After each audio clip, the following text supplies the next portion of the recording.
Wanted to talk about muscle loss, specifically for men over 40, because it's a real thing. And it's largely unavoidable. It is going to happen to us regardless.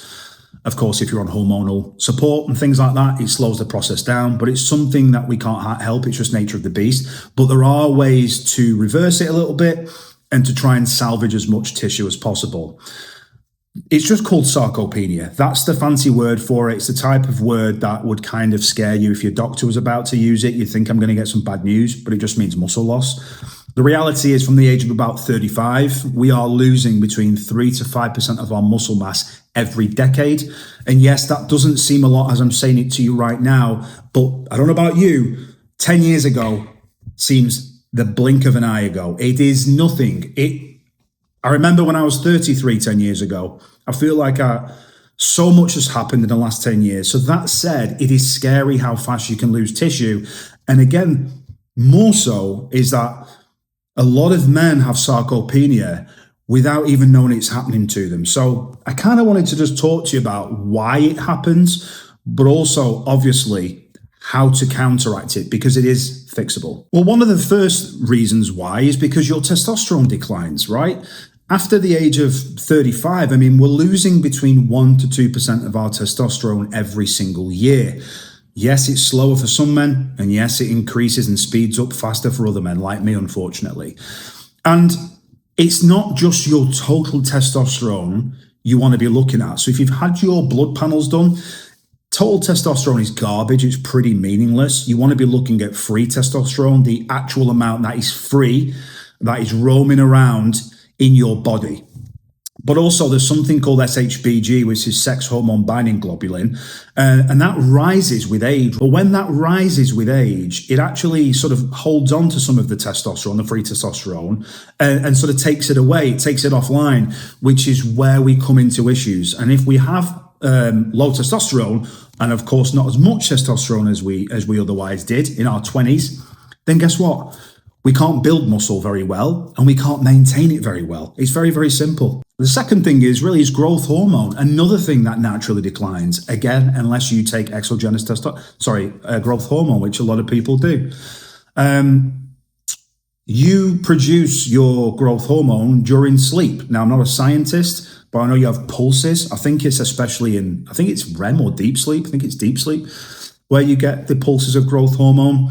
And that helps you with everything. That helps you mainly with your recovery.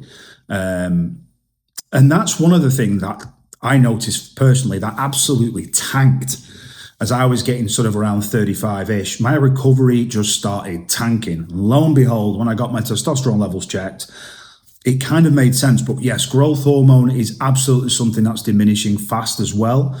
And that's another reason why you will experience sarcopenia. The other thing is called mTOR sensitivity, and that's essentially your protein pathway.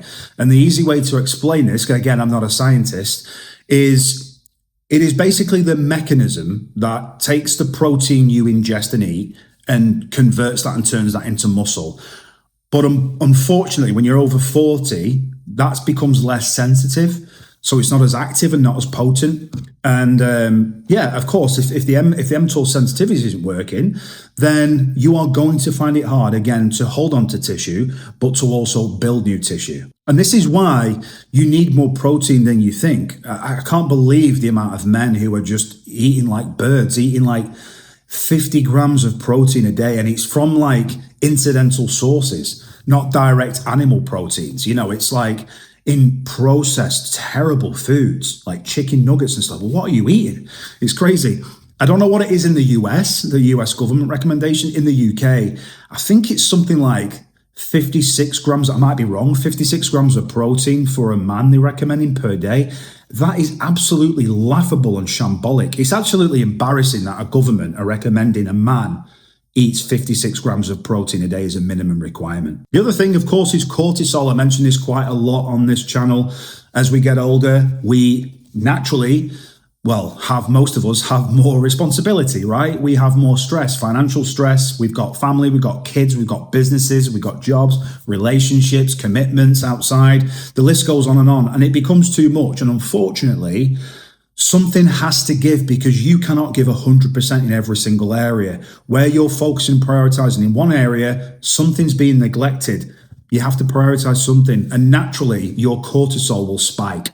And for a lot of men, and I'm talking about me included with my lifestyle that I lead, it's increased and spiked, or it can be, for like months at a time if you're not careful, depending on your lifestyle. You know, and unfortunately, while you're trying to build and preserve muscle on one hand, unfortunately, cortisol does a damn good job of stressing you out and eating away at your tissue and turning it into, well, what they call catabolism, or turning catabolic. There's loads of warning signs as well about sarcopenia, or you might not even realize it because you're just kind of in the rat race and getting on with bit life and spinning plates. But, you know, like, you're much softer, you're not as hard physically, your physique doesn't look good, you're weaker, your strength is going backwards, your belly is getting bigger, your waist expanding, you don't have much drive or motivation, your focus is not very good, your libido is not very good, and your energy is terrible.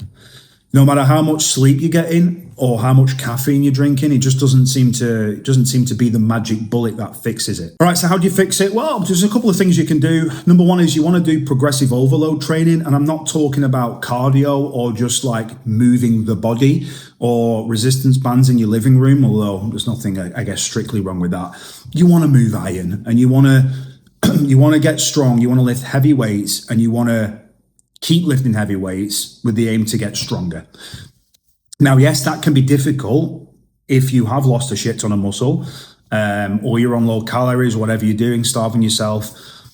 You want to be aiming for progressive overload, and you can do that by adding more reps every week or two, every 3 weeks if you can, or just adding a little bit to the bar every. I'm not saying every week. Every 2 weeks, every 3 weeks, if you can, just try and get some kind of progress in the gym. And you don't need to like hammer yourself in the gym. 3 to 4 sessions a week, 45 minutes to an hour is absolutely perfect. And if you've not got time, just stick to compound movements. You can even do full body routines. You can do like upper, lower, upper 1 week, and then lower, upper, lower the next week. Whatever works for you. You don't need to do some kind of like bro split, you know, like a bodybuilder if you don't want. I do, because I think it's cool and it helps.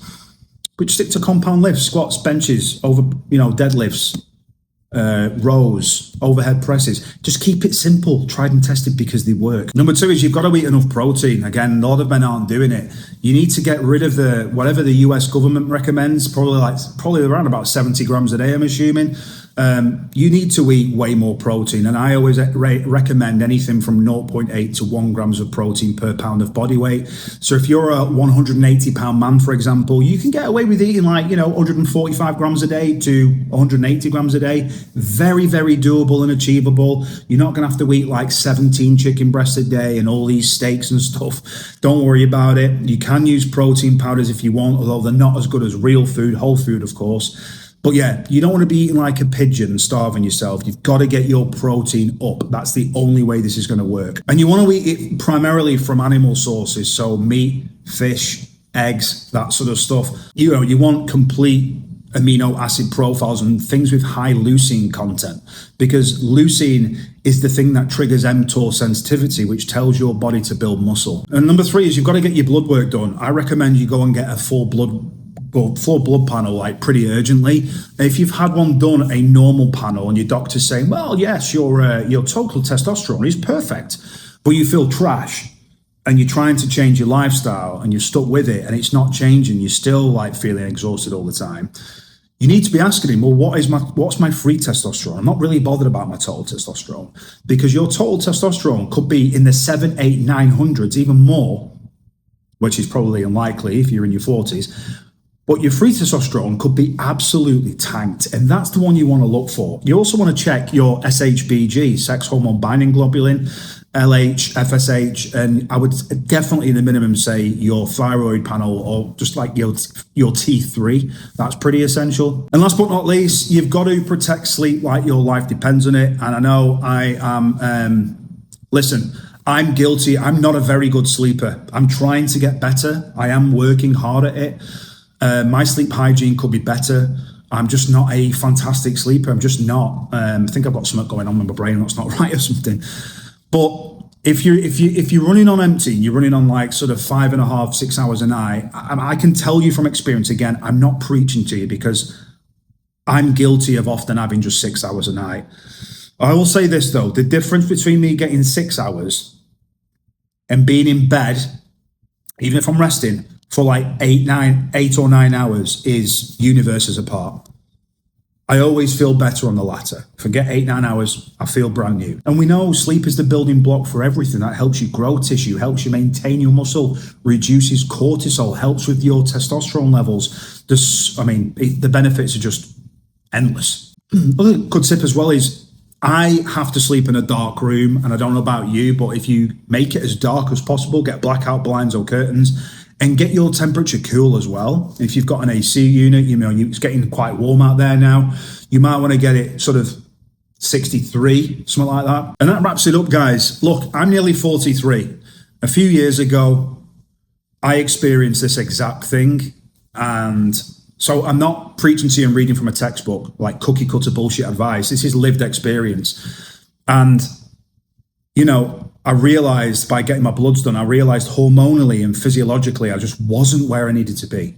So I took matters into my own hands. And I just encourage you to do the same. Get some blood work, have a look at where you're at. You just can't sort of bury your head in the sand and just blindfold yourself. I think it's just going to go away. It's just not going to go away whatsoever. If you want to go a little bit deeper on this, I've actually put together a free resource, which you can get by clicking the link in my description box below. It tells you everything about blood work, what you need to get, what you need to check for, what numbers you need to look out for, what's kind of normal range, what's abnormal, what's high, and how to fix it as well. It's a full resource, completely free, no jargon, no bullshit. Click the link in the description box below and I'll send it straight to your email. And this is the type of stuff I work with men one-on-one about, right? We cut through the bullshit, we cut out the noise, we get straight to the source, zone in on what we need to talk about, whether it's diet, whether it's training, whether it's hormones, blood work, lifestyle. We get men sorted over 40. So that's it. I hope you got value from it. If you did, put a thumbs up on that screen for me and don't forget to hit subscribe as well. And I look forward to seeing you on the next one.